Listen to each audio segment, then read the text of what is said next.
Chicken chicken chicken chicken খেয়ে খেয়ে আর মুখে রুচি নেই, চিকেন খেয়ে খেয়ে শরীরটা চিকেন হয়ে গেছে, আর কোনো মুখে স্বাদ নেই, স্বাদ আসছে না। তাহলে আমার এই রেসিপিটা ফলো করো, অবশ্যই ভালো লাগবে।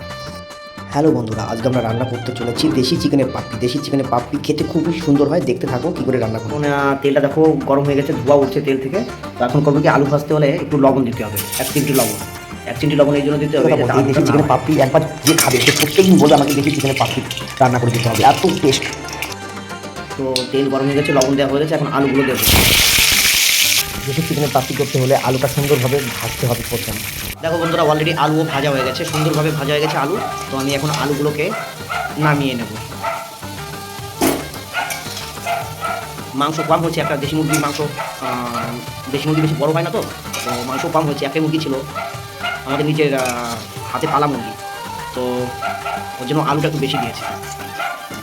তেলটা একটু কালো হয়ে গেছে, যেহেতু আলু ভেজেছি, আলুতে একটু হলুদ দিয়েছিলাম। তো প্রথমে দেব গরম তেলে কটা জিরা দেব। জিরাটা একটু ভাজা হয়ে গেলে এর ভিতর আমি দিয়ে দেবো পেঁয়াজটা দিয়েছি। এবার পেঁয়াজটা ভাজবো। পেঁয়াজটা যতক্ষণ না লাল হয়ে যায়, ব্রাউন কালারের মতো না হয়, ততক্ষণ আমি পেঁয়াজটা ভাজবো। এতে মাংসের স্বাদ ভালো হয়, খেতে সুন্দর লাগে, কাঁচা পেঁয়াজের গন্ধ বের হয়। আমি যখন মশলা ছিল, আদা রসুন পেঁয়াজ জিরা বাদাম সব মশলা একবারে দিয়েছি।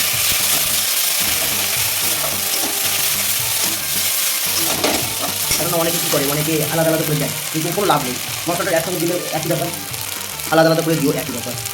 তো আমি একসঙ্গে দিয়েছি। এবার দিয়ে দিলাম পরিমাণ মতন লবণ, তারপর দিলাম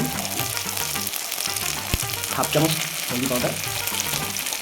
তো এটা দিয়ে আমি ভালো করে মশলাটা কষাবো। এখন মশলাটা অলরেডি তেল ছেড়ে গেছে। তো এই সময় আমি কী করবো, পরিমাণ মতন জল দেবো।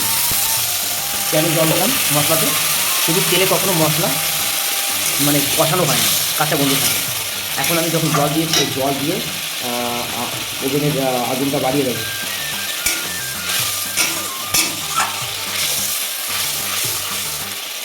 পেঁয়াজ কালো হয়ে গেছে, দেখতে খারাপ লাগছে। তো বন্ধুরা দেখো, মশলাটা অলরেডি তেল ছেড়ে দিয়েছে। তো আমি এখন কী করবো, একটা ছোটো টমেটো দিয়েছি। পুরো মশলাটা অলরেডি কষানো হয়ে গেছে, ম্যাক্সিমাম হয়ে গেছে। তো 90% হয়েছে, 10% এখন বাকি আছে। তেলটা কেবল ছাড়া শুরু করেছে। তেলটা যতক্ষণ মশলা থেকে না বেরোবে ততক্ষণ আমি কষিয়ে। তো অলরেডি মশলার তেল ছেড়ে দিয়েছে। তো আমি এর ভিতরে আমাদের দেশি চিকেনটা দিয়ে দেবো। দেশি চিকেনটা দেওয়ার পরে অনবরত নাড়তে থাকবে।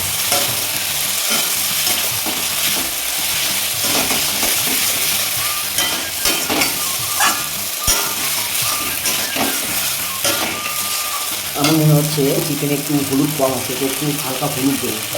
এখন হলুদ না দিলে পরে দিলে হলুদের গন্ধ বেরোবে, তার জন্য একটু হালকা হলুদ দেবো। মানে এখনও চিকেনে হলুদ দিলে গন্ধ বেরোবে না, কাঁচা হলুদের। তো এরপরে যখন ঝোলে যদি আমি হলুদ দিই, তাহলে কাঁচা হলুদের গন্ধ বেরোবে।